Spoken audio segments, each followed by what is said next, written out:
again.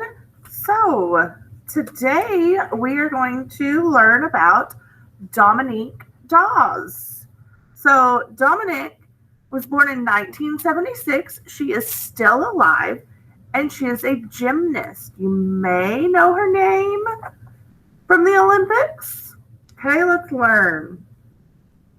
Dominique was an extremely energetic child. So when she was 6, her parents took her for gymnastics lessons to focus her energy.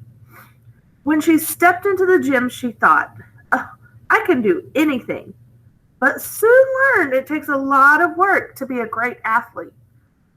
When Dominique was 9 years old, she came up with her own motto, D3.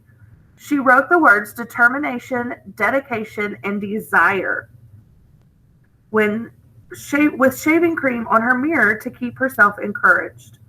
The personal drive made her a fierce competitor, and soon she made history for her athletic talents and for smashing many racial barriers. In 1988, she became the first African American woman to join the women's national gymnastics team. When she was 16, she won her first individual bronze medal at the 1992 Olympics. And that was only the beginning. 2 years later, at the national championships, Dominique wowed judges and audiences alike and walked away with 5 gold medals, all around vault, uneven bars, balance beam, and floor exercise. She was the first gymnast in 25 years to win all 5. In 1996, she went to her second Olympics with 6 other talented teammates. They earned the nickname the Magnificent Seven and took home gold. This was the first time an American team had ever won Olympic gold. Dominique's teammates and coaches gave her the nickname Awesome Dawson, and it soon spread to her fans. Even though she retired from gymnastics in 2000, she remains involved in the sport. In 2005, she was inducted into the U.S. Gymnastics Hall of Fame. Without a doubt, Dominique was an inspiration to young women who followed in her footsteps.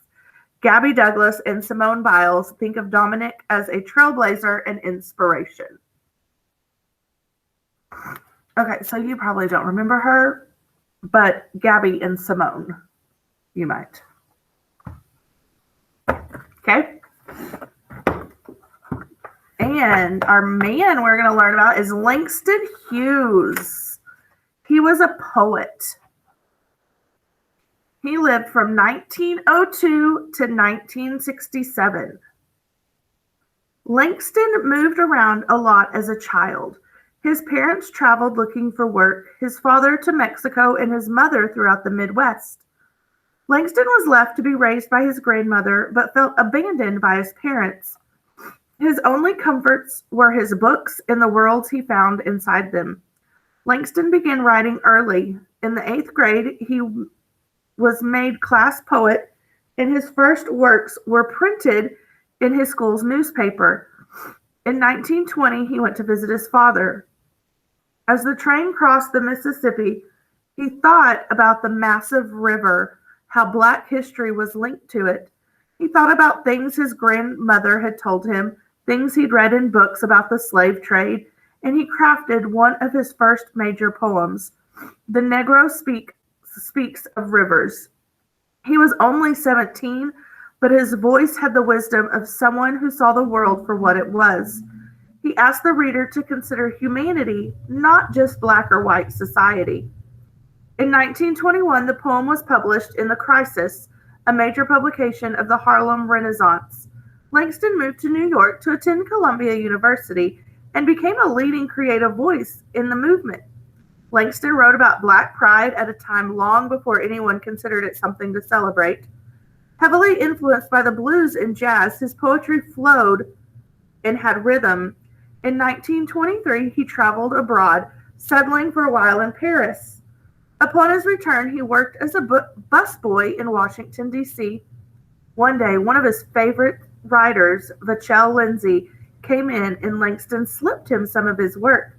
Vachel was impressed with Langston's poetry and helped him meet the right people. In 1926, Langston's first book of poems was published, The Weary Blues. He was the first Black writer in the United States to make a living off of his work.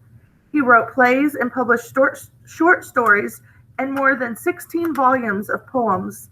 Langston used his writing to appeal to working class folks, focus on society and racial injustice, and portray Black life in America.